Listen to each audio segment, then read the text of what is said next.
Okay, let's jump right into Psalms chapter 110. Mm-hmm. It's super short, just 7 verses, Right.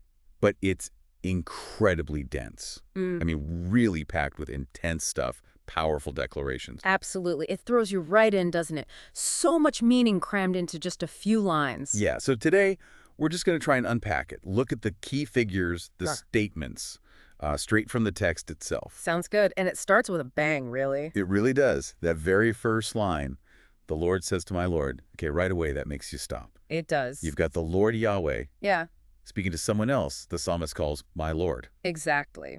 So, two distinct figures here. One is clearly God, Yahweh.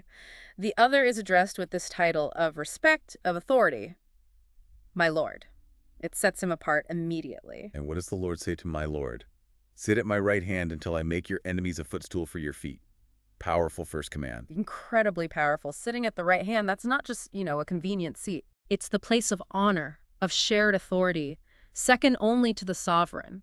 It's a massive declaration of power. And it links directly to conquest, doesn't it?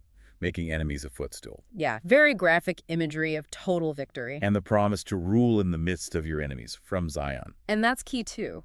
Not ruling after the enemies are gone, but right there among them. Ruling despite them. Yes, from Zion, the center of divine power. It implies this overwhelming dominance against ongoing opposition. Then verse 3 describes this army.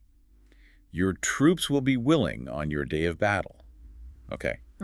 Arrayed in holy majesty, from the womb of the dawn you will receive the dew of your youth. That phrase, dew of your youth. What's that about? It's beautiful imagery, isn't it? Dew suggests, well, maybe vast numbers appearing suddenly, fresh, almost supernaturally. Why did they just appear? Perhaps. Yeah. And they're willing, eager, and dressed in holy majesty. This isn't just any army. It's sacred, tied to the leader's divine mission. So we have this figure, addressed by God, given top authority, ruling amidst enemies, leading a holy, willing army. A powerful kingly figure, definitely. But then verse 4 takes this surprising turn, a completely different role. Right. The oath. The Lord has sworn and will not change his mind. You are a priest forever in the order of Melchizedek. And the fact that the Lord swears an oath, that's huge. Means it's absolutely certain, fixed. Irreversible. An eternal priesthood. And specifically, in the order of Melchizedek, that's not the usual Levitical priesthood. No, Melchizedek was that ancient figure, both king and priest. Exactly. So this figure combines both roles, ruler and priest, which was highly unusual. It points to a unique kind of authority, both governing and sacred. Okay, so king and priest. But then verses 5 and 6 snap right back to, well, pretty intense judgment. I do. The Lord is at your right hand. He will crush kings on the day of his wrath. So now the one at the right hand becomes the agent of wrath. Yeah, he will judge the nations, heaping up the dead and crushing the rulers of the whole earth. It connects that supreme authority directly to executing divine judgment on a global scale. Total victory over all opposition. It's incredibly forceful language. Definitely. No ambiguity there. And then, after all that, divine address, ruling armies, priesthood, crushing kings, judging nations.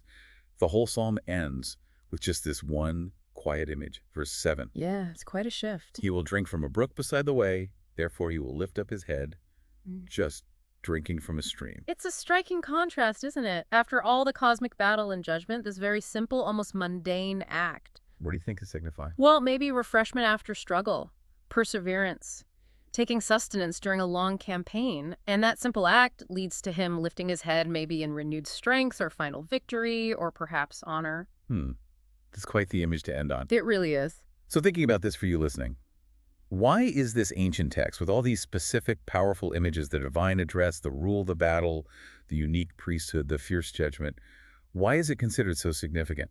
Well, I think it presents such a complex, multifaceted figure, someone given ultimate divine authority who combines normally separate roles, who enacts judgment, but is also shown in this moment of simple human need and perseverance. It certainly raises questions about power, authority, and the kind of person who wields it. Right. How do all these pieces fit together? King, priest, warrior, judge. Yes, Psalms 1 and 10 packs a lot into those 7 verses.